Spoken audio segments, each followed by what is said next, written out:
Hello friends, welcome to study with smartness. I hope कि आप जहां भी होंगे स्वस्थ होंगे, सुरक्षित होंगे। तो दोस्तों, आज हम देखने वाले हैं कांग्रेस से संबंधित जो प्रमुख वाक्य हैं या फिर उनके जो कथन है आपके एग्जाम्स के लिए बहुत ही हेल्पफुल होंगे। क्योंकि दोस्तों, आप सभी लोग को पता है जो आरआरबी एनटीपीसी है, इसके हर शिफ्ट में एक क्वेश्चन जरूर पूछा जा रहा है जो कि कांग्रेस से संबंधित है। चाहे वो इसकी स्थापना से लेकर हो, चाहे उसके जो अधिवेशन हुए इंपॉर्टेंट उनसे संबंधित हो, या फिर जो कांग्रेस के अध्यक्ष रहे हैं तो उनसे संबंधित जो आपके हर शिफ्ट में एक क्वेश्चन जरूर पूछा जा रहा है। तो दोस्तों, आज हम जो कुछ है कांग्रेस के संबंध में प्रमुख वाक्य हैं या फिर जो कथन है वह देखेंगे जो कि बहुत ही हेल्पफुल आपके एग्जाम में पूछे जा सकते हैं। ठीक है, तो चलिए एक बार इनको देख लेते हैं। लेकिन दोस्तों, अगर आपको वीडियो पसंद आता है, अच्छा लगता है, तो प्लीज अगर वीडियो को लाइक करना और फ्रेंड्स में शेयर करना ना भूलिएगा। ठीक है, तो चलिए देखते हैं। जो सबसे पहला जो आपका स्टेटमेंट है, जो आपका कथन है, वह है कि कांग्रेस लड़खड़ा कर गिर रही है। भारत में रहते हुए मेरी इच्छा है कि मैं इसके शांतिपूर्ण अवसान में अपना सहयोग दे सकूं। ठीक है, ये किसने कहा था? तो आप लोग याद रखें कि लॉर्ड वायसराय जो आपके कर्जन थे, वायसराय कर्जन के द्वारा यह कहा गया था कि कांग्रेस है जो लड़खड़ा कर गिर रही है और मैं भारत में रहती हूँ, मेरी ये इच्छा है कि मैं इसके अवसान में शांतिपूर्ण सहयोग दे सकूं। ठीक है, तो वायसराय कर्जन ने कहा था। नेक्स्ट हमारी जो कथन है कि कांग्रेस लॉर्ड डफरिन के दिमाग की उपज है। ठीक है, ये किसने कहा था? तो कांग्रेस है जो आपका लॉर्ड डफरिन के दिमाग की उपज है, लाला लाजपत राय ने कहा था। ठीक है, तो आप लोग याद रखेगा, आपसे एग्जाम में कई बार ये पूछा जाता है कि जब कांग्रेस की स्थापना हुई थी तब भारत में वायसराय कौन थे? तो आप लोग याद रखेगा लॉर्ड डफरिन, जब उस टाइम पर तत्कालीन जो वायसराय थे लॉर्ड डफरिन थे, इसलिए लाला लाजपत राय ने कहा था कि कांग्रेस लॉर्ड डफरिन के दिमाग की उपज है। ठीक है, नेक्स्ट जो हमारा जो स्टेटमेंट है वह है कि कांग्रेस के सम्मेलन 3 दिनों के तमाशा हैं। ये किसने कहा था? कांग्रेस के जो सम्मेलन है वह 3 दिनों के तमाशा है, ये कहा था आपका अश्विनी कुमार दत्त ने कहा था। ठीक है, तो याद रखिएगा जो कांग्रेस के सम्मेलन है 3 दिनों के तमाशा है, अश्विनी कुमार दत्त के द्वारा कहा गया था।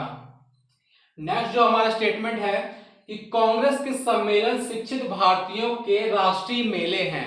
तो दोस्तों, ये आपका कहा था लाला लाजपत राय के द्वारा कहा गया था कि जो कांग्रेस के राष्ट्रीय सम्मेलन है, आप जो कहें कि कांग्रेस के जो सम्मेलन है शिक्षित भारतीयों के राष्ट्रीय मेले हैं। क्योंकि आपको पता है जो कांग्रेस थी उसमें जितने भी शिक्षित भारतीय थे वह सदस्य थे, और इसका जो सम्मेलन था राष्ट्रीय जो आपका एक बार होता था हर साल में। तो दोस्तों, इसलिए कहा था लाला लाजपत राय ने कि जो कांग्रेस के सम्मेलन है वह शिक्षित भारतीयों के जो पढ़े लिखे भारतीय हैं उनके राष्ट्रीय मेले हैं। ठीक है, नेक्स्ट जो हमारा स्टेटमेंट है कि कांग्रेस एक प्रकार की याचना करने वाली संस्था है। दोस्तों, ये आपका कहा था बिपिन चंद्र पाल ने। इन्होंने कहा था जो कांग्रेस है एक प्रकार की याचना, याचना मीन्स कि हम किसी से जब रिक्वेस्ट करते हैं कि प्लीज ऐसा कर दीजिए, या फिर तो कांग्रेस क्या करती थी कि हमेशा जब भी कोई भी काम करवाना होता था तो वह हमेशा एक बहुत ही शांतिपूर्वक एक तरीके से प्रस्ताव रखती थी, यानी कि एक याचिका दायर करती थी। तो इसलिए बिपिन चंद्र पाल ने कहा था कि कांग्रेस एक प्रकार की याचना करने वाली संस्था है। ठीक है, तो याद रखिएगा। नेक्स्ट हमारा जो स्टेटमेंट है कि यदि वर्ष में एक बार मेढक की तरह टर्राएंगे तो कुछ नहीं मिलेगा। यह किसने कहा था? तो दोस्तों याद रखिएगा बाल गंगाधर तिलक के द्वारा कहा गया था। यदि वर्ष में सिर्फ एक बार हम टर्राएंगे, या फिर तो इनका जो कहने का मतलब था कि यदि हम वर्ष में सिर्फ एक बार ही हम इकट्ठा होंगे और हमारे जो देश में आजादी के लिए कुछ प्रयास करेंगे तो इससे हमें कुछ नहीं मिलने वाला है। तो ठीक है, तो आप लोग याद रखिएगा बाल गंगाधर तिलक के द्वारा यह कहा गया था। दोस्तों, जो बाल गंगाधर तिलक हैं इनसे एक जो है इनका जो नारा है एग्जाम में कई बार पूछा जाता है कि स्वराज्य मेरा जन्मसिद्ध अधिकार है और इसे मैं लेकर रहूंगा। ये किसने कहा था? तो बाल गंगाधर तिलक के द्वारा यह कहा गया था। ठीक है, नेक्स्ट जो हमारा स्टेटमेंट है कि कांग्रेस की स्थापना संबंधी कारकों पर पर्दा पड़ा है। ये किसने कहा था? तो पट्टाभी सितार मैया ने कहा था। जो कांग्रेस की स्थापना हुई है इसके पीछे क्या रीजन है, क्या कारण से इसकी स्थापना हुई है, इस पर अभी भी पर्दा पड़ा हुआ है। ये किसने कहा था? तो पट्टाभी सितार मैया ने कहा था। ठीक है, याद रखिएगा हमारे मध्य प्रदेश के राज्यपाल थे ये। ठीक है, और इनको क्या हुआ था कि इनका जब इन्होंने 1939 में चुनाव लड़ा था तो इनको जो है कि गांधी जी का भी सपोर्ट मिला था, लेकिन फिर भी ये हार गए थे। तो आपसे एग्जाम में पूछा गया क्वेश्चन है कि कौन है जिनको गांधी जी का सपोर्ट मिलने के बावजूद भी वह चुनाव में हार गए थे? तो वह आपके पट्टाभी सितार मैया ही थे।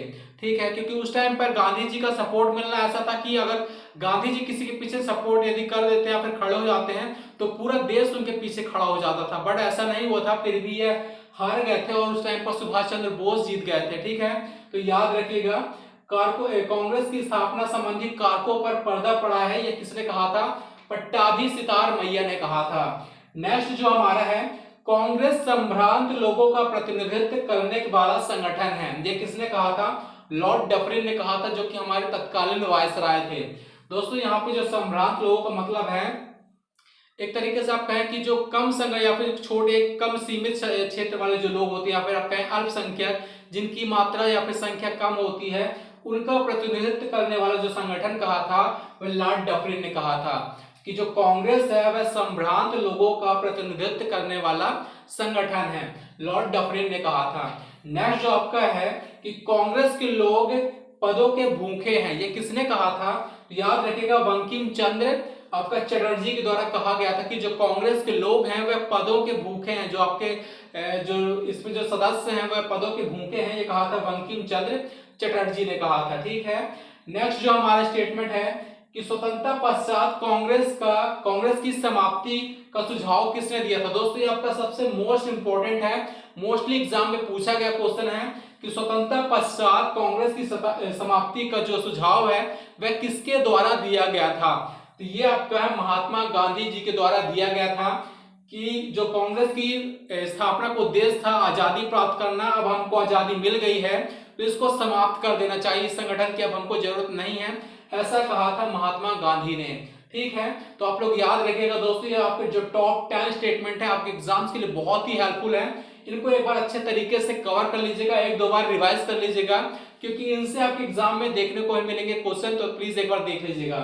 ठीक है दोस्तों, अगर आपको वीडियो अच्छा लगा है, आपको जो वीडियो पसंद आया है, तो प्लीज एक बार वीडियो को लाइक करना ना भूलिएगा और अपने फ्रेंड्स में भी जरूर शेयर करिएगा। तो दोस्तों मिलते हैं नेक्स्ट वीडियो में, तब तक के लिए धन्यवाद।